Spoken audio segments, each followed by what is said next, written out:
miarabantsika hatrany ary manona ny fiadanany tompo ho aminao sy ny ankonanao izay manaraka izao fandaharana mahafinaritra izao.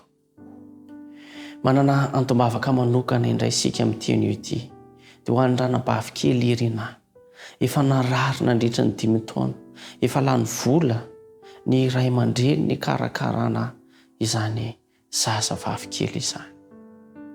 Andetsika hiaraka iombom-bavaka mba hampahirizan'Andriamanitra ny ray aman-dreny ary anehoan'Andriamanitra ny fomba mahagaga ny heriny izany anabavy izany ka ho sitrana.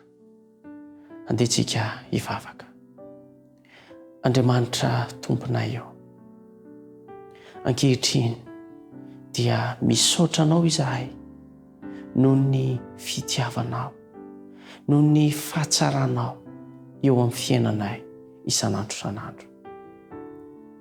Ankehitriny dia manana tonom-bavaka manokana izahay dia ho an'ny anabavy kely Irina.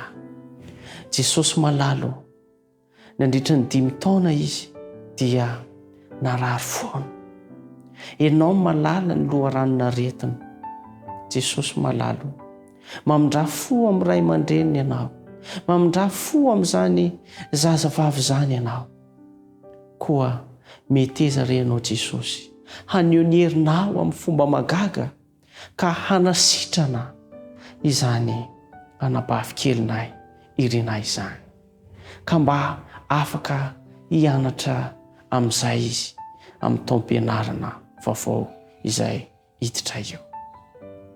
Io ankoa ny ray aman-dreny, omeo fahendrena mandrakariva, omeo fahafamanao na ny ara-bola na inona izany, afany mitaiza, afany mikarakara, mikolokolo ary afany mitsabo izany zaza izany. Ka ny fitsaboana rehetra izay ataony dia ho fitaovana fotsiny ihany fa ianao mihitsy Jesosy malalo no hanasitrana amin'ny fomba mahagaga izany anabavy Irina izany.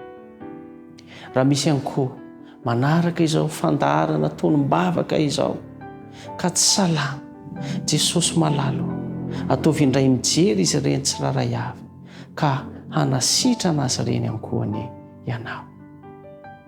Ankehitriny dia ny fiadananao sy ny fahasoavanao ankoany Jesosy malalo dia ho tononona ho anay tsiraray avy, indrindra izay manaraka izao fandaharana izao.